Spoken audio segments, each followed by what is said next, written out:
Hey everybody, welcome to Eagles Game Plan presented by Toyota, and the Eagles have a great opportunity here to stay in first place against the Cowboys. The Eagles say they're not going to take Dallas lightly because they got blown out in Dallas last year by the boys. Now Carson Wentz, he's riding high. He had 359 yards against the Giants, his most in 2 years, a big comeback. Doug Pederson is here to break it down with our own Fran Duffy in Tape Study presented by Chickies and Pete's. All right, Wentz lines them up again, but they're at the 18. Fulgham to the near side. Can he be the hero? Wentz is back. He's looking, still looking. He starts to go. He is firing. Scott, touchdown! Well, joining us this week on Tape Study presented by Chickies and Pete's, Eagles head coach Doug Pederson. Coach, welcome back to the show. Thanks, Fran. Thanks for having me on. Let's just jump right back into the film here and look at some of these big plays from last Thursday night's win against New York. And we'll look at the game-winning touchdown, Carson Wentz to Boston Scott. Take us through this play because there's a lot of layers to it. Excited to get your thoughts on how this play came to be. There is a lot of layers, and obviously this is a great play to start with because it's the game winner. This play, obviously, we put Richard Rodgers, you can see the tight end there on the left. He's in an off position, and we used him in protection on this particular play. Gives us another layer of protection for the quarterback. And then we're taking 13, Travis Fulgham, down here at the bottom of the screen, and he's running what we call an angle route. So he's going to push inside and then run an angle to the back corner of the end zone. G. Ward in the slot, Greg Ward in the slot, is running a deep cross. So he's kind of working back across the field as well. And then Boston Scott is what we call a rail route, and he's just going one-on-one with his man and just trying to circle the defense. And it's an opportunity with protection to take a shot down the field. If it's not there, you got the one-on-one matchup with Boston Scott, and Carson here stood tall in the pocket. We had a really good pocket right here. He moved a little bit and made a NFL throw with a defender all over Boston Scott to make this over-the-shoulder grab. We're just a great play by two guys. Obviously, couldn't be happier for Boston to make this catch and win the game for us. So take us through from a coverage standpoint, Coach. You know, New York, they're running a little bit of a bracket here, it seems, where they're going to kind of double team these two guys, the immediate threats into the secondary. Does that allow for Boston to just kind of maintain that one-on-one even though he's still working vertically? Yeah, bracket coverage is just that. It kind of plays out as a quarters look or a man type of a look for the quarterback where they can really double, you know, as you see there, you can double the number one receiver to the weak side, and then in this case, the slot receiver there at G. Ward. And quite frankly, the one-on-one matchup is always going to be the halfback on a linebacker and or a safety with this particular coverage. And, you know, I'd like to say that it was all credit on me by a great play call, but I think more than anything, it was a great play by Carson and Boston Scott. So, Coach, let's go now back to from the last play offensively to the first play. And I'm interested to look at this end around for Deshaun Jackson on the opening play of the game. We actually broke this same play down against this same defense a few weeks ago here on the show with San Francisco, Brandon Ayuk on a touchdown. Excited for you to break this play down for us here to Deshaun Jackson.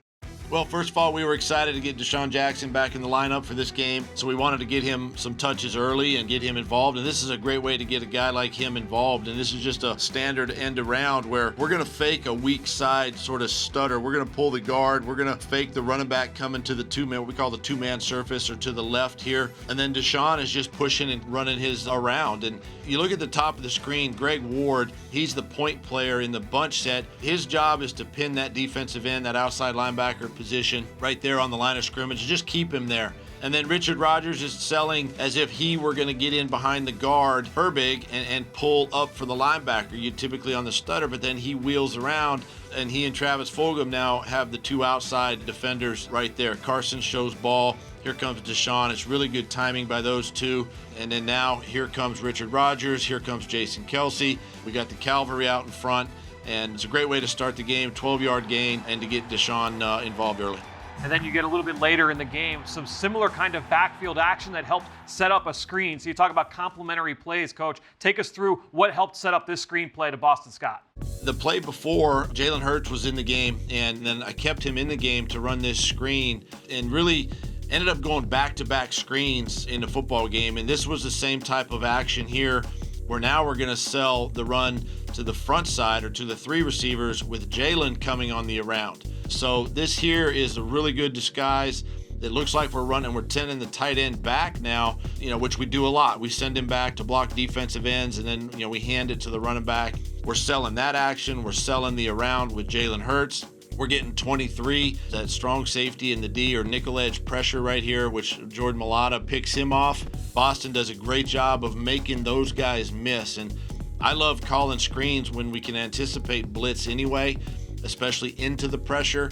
And then we get our offensive linemen out. Again, Carson does a great job. There's a little bit of trust here because Carson's turning his back to the defense just a little bit and delivers a really good football. We get a great kick out block, and I believe that's Suopeta on the kick out, and then here comes Kelsey again, and really just a great executed play. We needed this to give us a little spark in the game. Eagles Game Plan is brought to you by your local Tri-State Toyota dealers, proud automotive partner of the Philadelphia Eagles. NovaCare Rehabilitation, the power of physical therapy. Pepsi, your new official soft drink of your Philadelphia Eagles. And by the Pennsylvania Lottery. Pick up your Eagles Fast Play ticket today.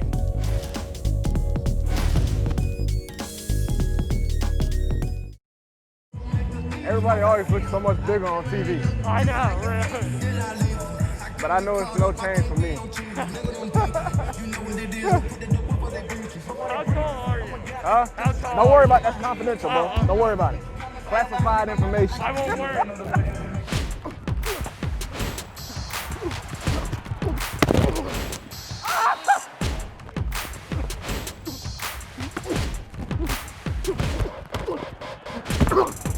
Hey, the big boys need water. Big boys need water. Big boys, big boys, big boys. Here we go, fellas. Here we go. Here we go. We got time. Plenty of time. We got time.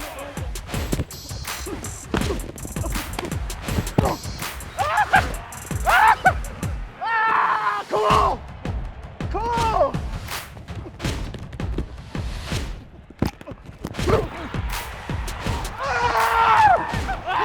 Yes, sir! Yes, sir! Yes, sir! Hey, we made it. We made it.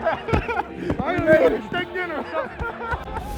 All right, what a great throw and catch. Carson Wentz to Boston Scott. And Mike Quick, the last two games, Carson Wentz has led the Eagles offense to 34 points in the fourth quarter, 5 touchdowns, no interceptions. How impressive was it, especially this last game against the Giants, his biggest fourth quarter comeback in his career? That's what the good ones do. In the fourth quarter, they show up. And Carson Wentz showing that ability to close out games, that is huge in the National Football League. Most games are going to come down to the last quarter, many times the last possession. When you can show the ability to win and close out football games, that's the mark of a very good quarterback. Yeah, it was basically half a quarter. Was there any play that really stood out to you, Mike Quick? Well, I think when you look at Carson and you look at this team and the explosive plays that they're coming up with, many times they come off of his ability to extend plays. If you watch this play, John, you look at the defense and it looks like they're loaded up to come off of the offense's right side. But what do? On the snap, they back out on the right side and the pressure is coming from Carson's backside. Well, he feels that pressure, and you watch as he moves out of the pocket. He extends the play, but at the same time, he's keeping his focus down the field. He finds his tight end, Richard Rodgers, for a 30-yard pickup, and that leads to the winning touchdown of the game. His ability to extend plays, to create those explosive plays, a big element for this offense going forward. Yeah, they may have turned a corner. Carson said it gives you a lot of confidence when you come back in a game like that. All right, how are the Cowboys going to defend Carson Wentz and his ability to move outside the pocket and throw on the run? Here's Greg Cosell with Enemy Intel. There's no question that Carson Wentz gives the Eagles offense an added dimension with his ability to get outside the pocket in response to pressure and make what we call second reaction plays. We've seen that numerous times, and it was really important in the victory over the Giants. Now, the Cowboys are a division opponent. We know that their defense has not been very good this year. In fact, it's been historically bad. But they will still go into this game tactically preparing to make sure that Carson Wentz does not beat them outside the pocket. That is absolutely critical for them. Now, one thing we have seen in the past is they've done a good job against the Eagles with blitzes from defensive backs. And we're going to take a look at one here from a few weeks ago against the Arizona Cardinals. You see there's a bunch formation to the right side of the formation. Now, Anthony Brown is the corner who's lined up over the point man in the bunch. Now, what the Cowboys are going to do here is bring Brown on a blitz from the point man position in the bunch. From the other side of the formation, the boundary side, they're going to bring Jordan Lewis, who's their slot corner normally, off the edge. Now, what they're going to do from a coverage standpoint is a zone match to the wide side of the field and a man match to the boundary. And there's no one who picks up Brown. Now, Jalen Smith has the back man-to-man, but because the back has to pick up the pressure to that side, Jalen Smith ends up being in a perfect position to make sure Kyler Murray can't escape the pocket. So it has an added benefit of an athletic linebacker being in position in some ways to spy, even though he's not a spy by design. So this is really a well-schemed pressure by the Cowboys. And I think you'll see this kind of thing against Carson Wentz and the Eagles, because the Cowboys have really struggled with their assignments. They struggled with individuals not executing assignments, but they still have to go into this game making sure that Carson Wentz does not beat them getting outside the pocket, because Wentz is really dangerous doing that. And yeah, this Cowboys defense is giving up 35 points a game, on pace to be one of the worst defenses in NFL history. So Mike, quick, how can the Eagles attack the Cowboys defense here? Well, I think one of the things that they'll want to do is the pre-snap shifts and motions. That seems to be a problem for the Cowboys. They get out of place a lot. You know, that defense, they're giving up more runs of 10 yards or more than any other team in the National Football League, and it's because they get their eyes caught in the wrong places. And with the motions and the shifts, I think the Eagles will be able to do the same, get those linebackers out of position and create some nice runs, some nice seams in the run game for the offense. Yeah, Cowboys defense, they're giving up 178 rushing yards a game. Ike Reese, what do the Eagles have to do as an offense and an offensive line for Carson Wentz in this game? Well, yeah, John, Mike, we know the historical pace that this Cowboys defense is on right now to be one of the worst defenses in the history of the National Football League, but it's not due to having a lack of talent on that side of the ball. And when you look at the Dallas Cowboy defense, you got to start up front with DeMarcus Lawrence. He's the multi-Pro Bowl player. He's a guy that's the big money player over there for them. And the thing that they're doing different with DeMarcus Lawrence this year is that he's just not going to line up to the right of your offense over your right tackle at left defensive end. They're using him on both sides of their defense, and he's been a game wrecker for them. So when I look at the Eagles, they have to make sure that DeMarcus Lawrence doesn't wreck this football game. Jordan Mailata, who's ever over at right tackle, have to do a great job of making sure that when they have DeMarcus Lawrence lined up over them, that they are technique sound. I think back to the first game last year where he was able to get a strip sack on Carson Wentz. That's really where that game changed. You can't allow a guy like DeMarcus Lawrence to wreak havoc in this game.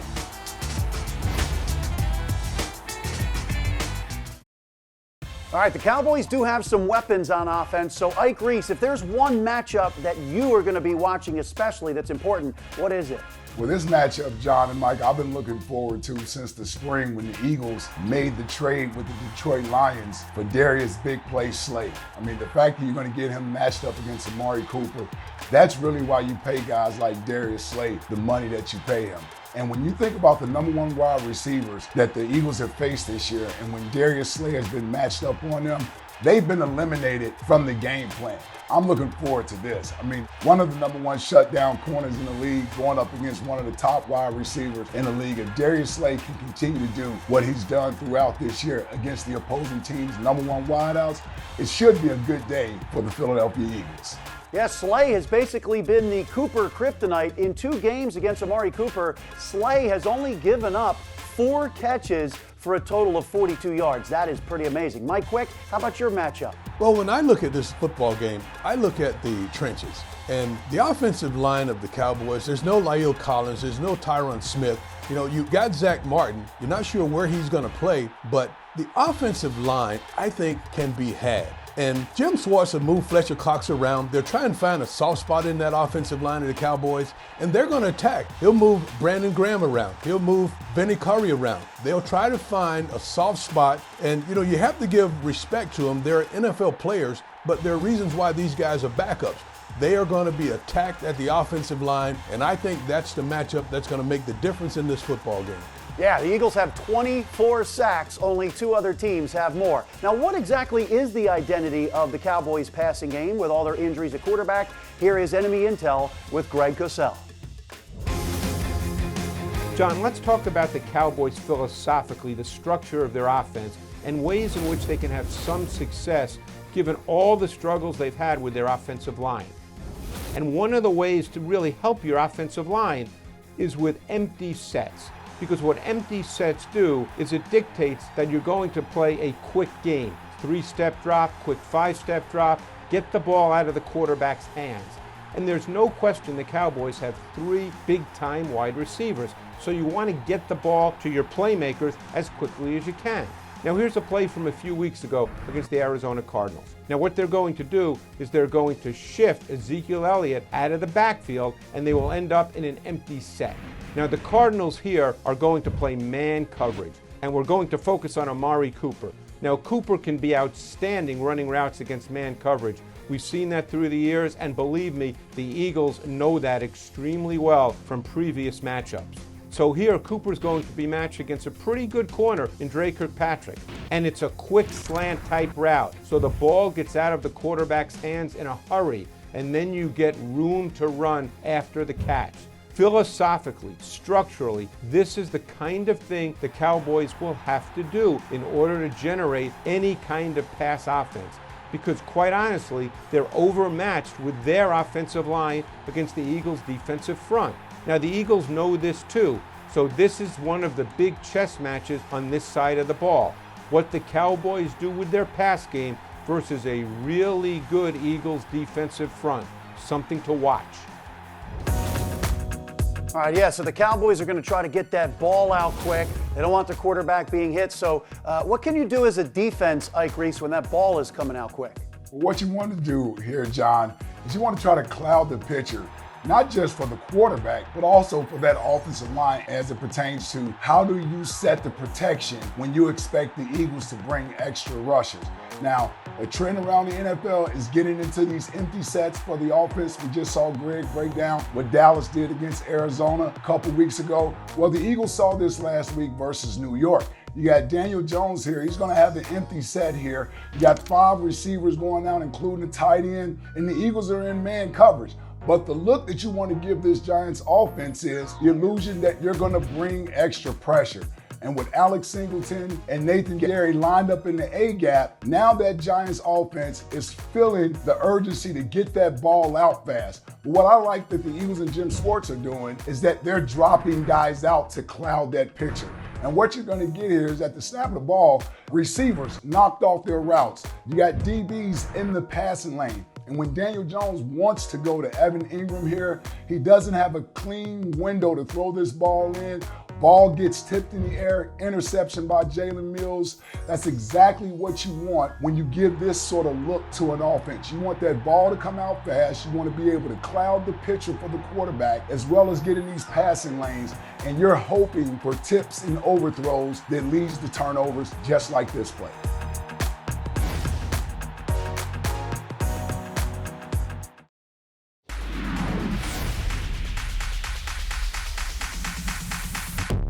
Well, welcome back to Eagles Game Plan presented by Toyota, and we covered a ton here on this Eagles-Cowboys matchup in prime time. But that being said, as much as I miss having these guys with me here in studio every single week on Eagles Game Plan, I miss you guys even more every single week at Lincoln Financial Field. But you can be a part of Eagles home games by purchasing one of these cutouts, $100 a piece, and all benefits go towards the Eagles Autism Foundation. You can go to philadelphiaeagles.com/cutouts for more. Thanks so much for joining us this week once again on Eagles Game Plan presented by Toyota. We will talk to you next week. Fly, Eagles, fly.